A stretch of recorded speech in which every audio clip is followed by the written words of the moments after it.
Hi, I'm Lindsay from howtosew.com. There are so many great types of fabrics to sew with nowadays, but sometimes it's tricky to figure out tips for sewing with each one. Today we're going to use the brother to show you tips on how to sew with 5 different types of fabrics. The first fabric we're going to talk about is flannel. Now flannel unravels a little bit, so we like to use a larger than usual seam allowance. So we used a 1/2 inch seam allowance here. We also like to press our seam allowance open because that helps prevent bulk while you're sewing. Because flannel has a lot of lint on it when you sew, you want to make sure you clean your machine often. So we'll just lift our presser foot.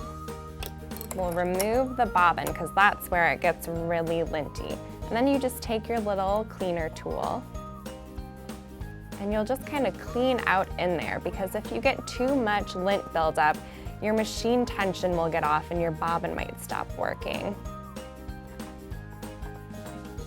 The next fabric we're talking about is plush fabric. Now plush is a little bulkier, so you want to use something called a walking foot, which the Brother machine comes with. So what this does is, you can see it takes small steps so it evenly feeds the fabric through the machine so you don't get any puckering while you're sewing. So when you're sewing with plush fabric, you want to adjust your stitch length to either 3 or 3.5 length. This will help prevent puckering too. So now we're going to show you the walking foot in action.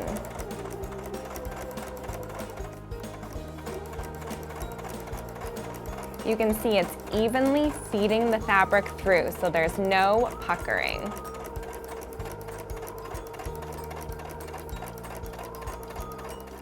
Denim fabric is so popular these days. Here are some tips for sewing with denim or jeans. When sewing with denim, you want to use a jeans or a denim needle as shown here. The needle is thicker and more sturdy to help prevent breakage when you're sewing through the thicker fabric. When you're sewing with denim, or jeans especially, the seams when you're sewing can get really bulky and thick, which makes it hard to sew over. So we're going to show you a little trick. So I'm layering my pieces of denim together, and I'll start sewing.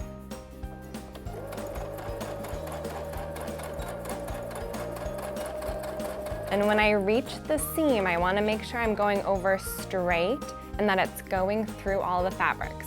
So I will use the hand crank and I'll turn it towards me to get over that seam. This just ensures that I won't break my needle, that my fabrics don't reposition, and that my stitching line is straight as I go over that bulk.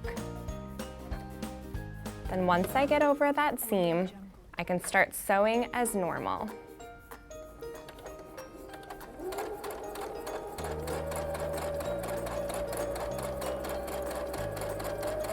Next, we're going to show you how to sew with laminate or vinyl, which has a special coating on one side of the fabric, so there's some special tricks we use to sew with it. When you're sewing with laminate, you want to avoid using pins because they'll leave permanent holes in your fabric. So what you want to do when you're sewing 2 pieces together is you can hold your fabrics together with these Wonder clips from Clover, or you can use washi tape to hold them together when you're sewing. Both hold the fabric well and will prevent you from using pins, which will leave those holes. When you're sewing with laminate, the fabric can be a little sticky, so you want to use a Teflon foot if you're sewing. If your machine doesn't come with a Teflon foot, we have a little trick. You can take a piece of clear Scotch tape and stick it on the underside of your regular machine foot.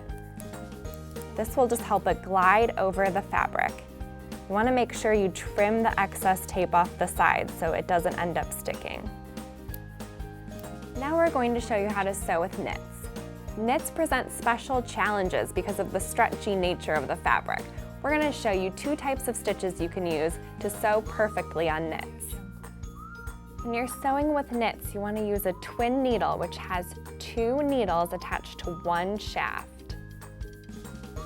Because you're using a twin needle that has 2 needles, you also need 2 spools of thread.